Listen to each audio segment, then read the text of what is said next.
Number दूसरा प्रश्न 3.1 का दूसरा क्वेश्चन है। इसमें क्या है a1 बटा a2 बराबर नहीं हो b1 बटा b2 तो क्या होता है ये कैसे बनती है प्रतिच्छेद देखा बनती है कैसी प्रतिच्छेदी। तो इसका उत्तर कितना होगा हल कितना होंगे एक हल होगा। हल कितना होगा इसका एक। इस प्रकार से है ना यदि a1 बटा a2 b1 बटा b2 ये होता क्या होता है अभी a2 1 2 क्या होता है ये को और जब इनका हल होता है तो क्या बोलते हैं संगत क्या है जिनका हल निकलता है तो क्या कहते हैं संगत और जो नहीं निकलता तो क्या बोलते हैं असंगत। तो आप बताओ ये देखिए इस प्रकार से है a1 बटा a2 b1 बटा b2 तो क्या होगी प्रतिच्छेद। अब नंबर 2 ये तो है ना b1 बटा b2 बराबर नहीं है c1 बटा c2 तो क्या बनती है समांतर कौन सी होगी समांतर होगी। याद करना है देखा समांतर होगी उसको उत्तर निकलेगा क्या नहीं कोई हल नहीं तो जब हल नहीं होता तो क्या बोलते हैं असंगत। आई बात समझ। अब देखो ये तो हमने a b ले लिया b c ले लिया हमने अब क्या ले बराबर ले लिया यानी a1 बटा a2 बराबर है b1 बटा b2 बराबर है c1 बटा c2 तो क्या होता है समानुपाती। ये याद रखने वाली बात समानुपाती। आप समांतर मत कर देना क्योंकि ये बराबर रेसिप्रोकल का समांतर है। ये दिमाग लगेगा अपना क्या दिमाग उल्टा चलता गया ये बराबर दिख रही सारी तो क्या लग रहा है समांतर समांतर नहीं करना क्या करना समांतर। यदि इस प्रकार की कंडीशन आए तो क्या बनाएगी वो संपाती बनेगी और इसका क्या होगा अनेक। समांतर संपाती मतलब क्या हो रहा है रेखा के ऊपर रेखा एक रेखा खींचो वैसे और इसके ऊपर भी रेखा खींचो तो क्या होगा इसको बोलते हैं संपाती रेखा। क्या बोलते हैं संपाती। संपाती में लोग कितने टच करेंगे अनेक तो ये टच करेंगे हर बिंदु पे टच कर रही है इसको और हाथ पे टच पे कर रही तो क्या होगा हल कितना अनेक होंगे तो इसके अनेक हल होंगे अनेक हल और संगति का संगत हल तो है ना ये कम से कम हल हो रहा है कि नहीं हो रहा कितने भी उत्तर होए लेकिन उत्तर तो है। जिनके उत्तर निकलते उसको क्या होते हैं संगत और जिनका उत्तर नहीं निकलता उसको क्या होते हैं असंगत। ये वाली बात कुछ नहीं तो ये समझा के ये कंडीशन है ना ये याद करने वाली कंडीशन अभी तो भी समझ में नहीं है अब मैं समझाऊंगा क्या देखो अभी पूरा समझ में नहीं है यार। अब करते हैं क्वेश्चन को हल कब सुनना आएगा क्वेश्चन कह रहा है ये एक दे रहा है सुना क्वेश्चन 2 का पहला 5x माइनस 4y प्लस 8 बराबर क्या है 0 और 7x प्लस 6y माइनस 9 बराबर क्या है 0। अब देखो अब आपको बताया ना आप बताओ मुझे a b और c इसमें कौन सा a कौन सा है x वाले के पास से दिया x की संख्या पास में जो होती है उसको क्या बोलते हैं a और y के पास में जो होती है उसको बोलते हैं b और जो संख्या होती है उसको बोलते हैं c। समझ ना ये हम पढ़ा ये इधर बताओ ये क्या है इसमें a क्या है 7 b क्या 6 c क्या माइनस। तो ये देखो ये समीकरण है ना समीकरण है एक है तो इसको समीकरण ये a1 b1 और क्या भैया b1 है तो बस ये समीकरण 2 है उसका नाम क्या दिया मैंने समीकरण 2 b1 sorry a1 a2 b2 c2 सुना रही तो मुझे पहले ये बताओ a1 क्या है इसमें 5 b1 क्या है 4 माइनस 4 और c1 क्या है 8 सॉरी वापस दो a2 क्या है 7 b2 क्या 6 और c2 कितना है माइनस 9 ऐसे में। अब ये तो हमें मिल गया a1 b1 मिल गया। अब कौन सी कंडीशन याद करनी है ये वाली कंडीशन याद करनी है। इन कंडीशन को रखो यदि बराबर आ रहा तो क्या हो जाएगा वो संख्या जो आ रही है तो a1 बटा b2 में a1 बटा 5 बटा 7 b1 बटा b2 4 बटा 6 और c1 बटा 8 माइनस 4 और 7 बटा 6 8 अब ये देखो अनुमान लगाओ कि ये बराबर है कि नहीं पहले काटो इसमें कट रही है इसको काट दो किसको काट दो 2 बटा 3 माइनस 2 बटा 3 रहेगा नहीं ये कट नहीं दी तो ये के बराबर है नहीं ये भी बराबर नहीं और ये भी बराबर नहीं है। शुरुआत में से बराबर नहीं हो, ध्यान रखना, ये भी ध्यान देना। शुरुआत से क्या बराबर नहीं है, शुरुआत वाला कौन होती है प्रतिशत,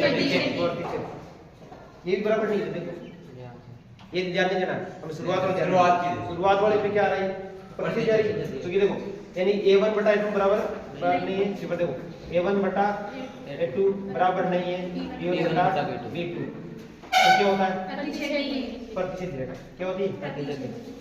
वो जो नहीं आए थे समझ में लग गया, अरे बात में कभी ना कावना, अरे ना ये लग रेटअप है, गेटअप नहीं, ये जी। तो साहब ये याद रखना कि a1 क्या होता है, a2 क्या होता है। यदि बराबर आ रहा तो क्या हो जाएगी, बराबर नहीं तो क्या हो जाएगी प्रतिशत ही, तो क्या होगा इसका एक हल होगा। क्या एक हल होता तो इसको क्या बोलते हैं संगत।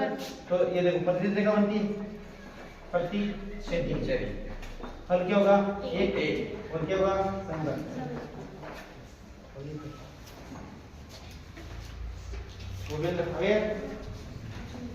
जा समझ में नहीं आ रहा पूछना है, बेटर नहीं रहना। हाँ किस नंबर कौन सा है, तीसरा। आप है ना दूसरे का पहला आपको मैंने बता दिया आपको, और दूसरा और तीसरा आपको लेना होगी आगे। तीसरा वाला वही संगत है, संगत है बता दोगे ना, अभी बता दिए सामने। संगत कब होता है, संगत कब होगा, हल किसको होता है प्रतिशत और समानांतर में हल होता है। और समांतर आ जाए तो क्या बोलते हैं तीसरा कर लेना चौथा। ये चौथा कर लेंगे सर, संगत है तो ग्राफीय विधि से। हाँ तो कर लेना ग्राफीय विधि ना भी ये। हाँ यदि क्या संगत है यानी उसका परिचय दिया गई या संपाद किया गई, यदि आ गई ना तो उसको क्या करना बता दो क्या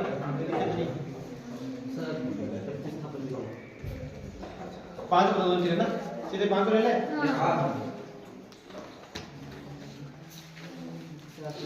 ये समस्या दे रखी है, समस्या कॉल करना, समस्या क्या कह रही है, यानी हमारे पास क्या है समीकरण नहीं है, समीकरण बनाना पड़ेगा। समीकरण कैसे बनाते हैं सीख लेते हैं। एक आयताकार भाग जिसकी लंबाई और चौड़ाई से 4 मीटर अधिक है का अर्ध परिमाप 36 मीटर है, भाग की लंबाई ज्ञात कीजिए। अब देखो पहले क्या कह रहा है, इधर देखो ये कह रहा आयताकार भाग है, ये भाग बना दूंगा क्या, एक आयताकार भाग बना दिया, ठीक है। क्या दिया, लंबाई और चौड़ाई नहीं दी हुई, तो जो दी गई नहीं तो क्या करना, विमा कहते नहीं, विमा का मतलब क्या है भुजाई, विमा का मतलब क्या होता है भुजाई, कंट्रोल करने के लिए विमा कहती है भुजाई क्या होता है, लंबाई और चौड़ाई क्या है। तो मान लेते लंबाई और चौड़ाई, माना आयताकार भाग की लंबाई और चौड़ाई, तो माना कि आयताकार भाग की लंबाई भाग की लंबाई x मान लेता हूं, लंबाई x मीटर है तथा चौड़ाई क्या है, चौड़ाई 5 मीटर, ठीक है। ये मान लो यानी लंबाई कौन सी इसमें ये क्या हुई x मीटर हो गई ना, और ये क्या हुई चौड़ाई 5 मीटर। तो मैं की बात पहले मैं ज्ञान करनी, विमा ज्ञान करनी, विमा का मतलब क्या लंबाई और चौड़ाई क्या होती है, आयत में नहीं होती लंबाई चौड़ाई आती।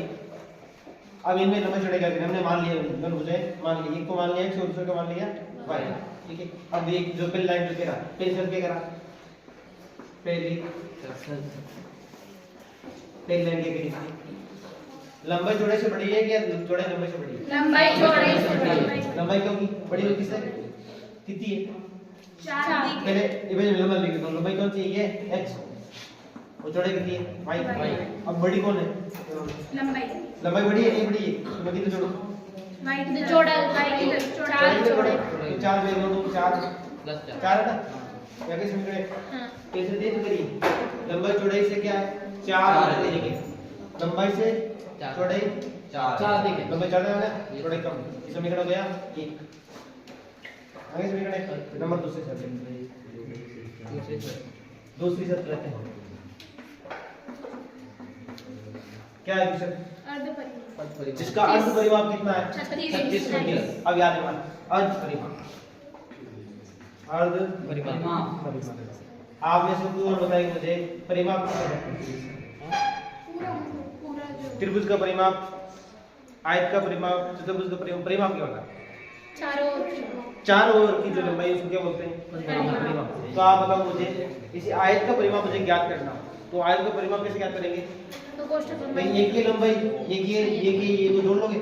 खेत की जो माठ होती है ना, जो माठ को मान लो मीटर में जोड़ दी जाए तो उसका क्या बन जाता है? परिमाप। परिमाप की परिभाषा में मान लीजिए भाई परिमाप तो क्या है?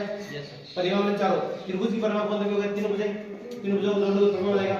यदि चतुर्भुज की परिमाप आएगा तो चार भुजा जोड़नी, साइड साइड वाली जोड़ लेनी, ठीक है? तो इनको जोड़ लूं मैं। ये तो क्या होगा परिमाप? ये कह रहा अर्ध परिमाप, आधे परिमाप। आप बताओ मुझे इसका जो पूरा परिमाप क्या होगा? कैसे दो? ये एक होगी, ये भी एक होगी ना, और ये भाई तो ये भाई बराबर होती ना। आयत में भुजाएं क्या होती है मतलब बराबर। तो बताओ मुझे इसका परिमाप निकालना मुझे, इसका आयत का इधर लिख दिया, आयत का परिमाप क्या होता है? दो कोष्ठक लंबाई नहीं, लंबाई प्लस चौड़ाई। पहले परिमाप ऐसे लिखते हैं, समझ में नहीं आएगी तुम्हें। दो हो गया, ये जो x और x कितना हो गया? 2x, ये 2x, और ये y और y कितना हो गया? 2y। ये दोनों जोड़ लिया? Yes sir. जोड़ने के बाद में क्या बन गया परिमाप? अब इनको दो में कॉमन ले लिया, क्या हो गया? x plus y। ये तो बन गया ना। ये तो किसका है? पूरा परिमाप। देख कितना रखा? आधा आधा को दो का भाग देना, तो आधा परिमाप हो गया 2 का भाग। इसमें क्या होगा? मैं 2 का भाग, तो क्या कहते हैं परिमाप? 2 से 2 कट जाएगा, क्या बनेगा? x plus y। ये बनेगा ना? Yes sir. तो मैं इसको कैसे है? एक और y बचते हैं। तो ये कह रहा अर्ध परिमाप क्या है? x plus y बराबर कितना देर का? अर्ध परिमाप तो ये होता है x plus y बराबर कितना है? 36 36 मीटर। इसे समीकरण आ गया नहीं अपना? ठीक है, दूसरा समीकरण हां सर। अर्ध परिमाप होता है ये का। तो ये समीकरण दूसरा क्या होता है? दूसरी शर्त क्या लिख दो? दूसरी सर x plus y बराबर कितना आ गया? 36। ये क्या अर्ध परिमाप है ना? x plus y क्यों बोलते हैं अर्ध परिमाप को? क्योंकि इसलिए अर्ध परिमाप आता है। याद आ गया। समीकरण क्या हो गया दूसरा? अब ये क्या कह रहा? हल कर दो। कौन सी दिशा में करनी है? तो भी जोड़ देगी। तो ये ये मैं याद करनी है तो कौन सी ले ले? ग्राफिक क्यों ले? हमारे पास ग्राफिक नहीं है, टाइम टू वेस्ट कर रहे हैं। हम कौन सी निकाल प्रदेश का अपने कौन सी निकाल?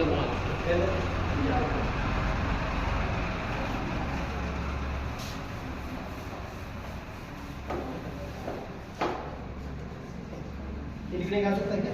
इसमें आगे आप लिखने की जरूरत नहीं जरूरत तो थोड़ा भी दिल्ली देना पड़ेगा, क्या होगा सुना है ना? तो लिखना पड़ेगा या क्या करेंगे आप बताओ मुझे। समीकरण 1 का x का मान कर दूं क्या? समीकरण x जो दिख रहा है इसका मान क्या दूं मैं? समीकरण 2 में लिखूं तो समीकरण 1 से x का मान समीकरण किस पर दूं मैं? 2 में मैं रखना रखो। समीकरण 2 क्या है? x plus y है ना? बराबर कितना है? 36। x का मान कितना है? x बराबर x का मान कितना है? 4 y plus 4 है ना? यस y plus 4 क्या है इसका मान गया? ये y आ गया वापस, ये कितना गया? 36। ये y 2 हो जाएगा, तो ये गुणे में नहीं इसलिए क्या हो गया? अलग हो जाएगा, 2y हो जाएगा, 2y प्लस क्या हो जाएगा? 4 विभाग में 4 प्लस है ना? इधर बिंदु में 36 माइनस 4 क्या हो जाएगा? 32। 2y है ना? y बराबर क्या आ जाएगा? तो नीचे आ जाएगा, जानते हो ना? पक्षांतर ये गुणा में तो क्या आ जाएगा? नीचे आके भाग में जाएगा, तो 32/2 क्या आएगा? 16। y बराबर क्या गया? 16 में निकल गई 90 तो 90 निकल गई। और y का मान समीकरण 1 में y का मान क्या तुम्हें? समीकरण 1 में y का मान समीकरण 1 में रखें। तो x बराबर 4 प्लस y है ना? ये एक y का मान कितना?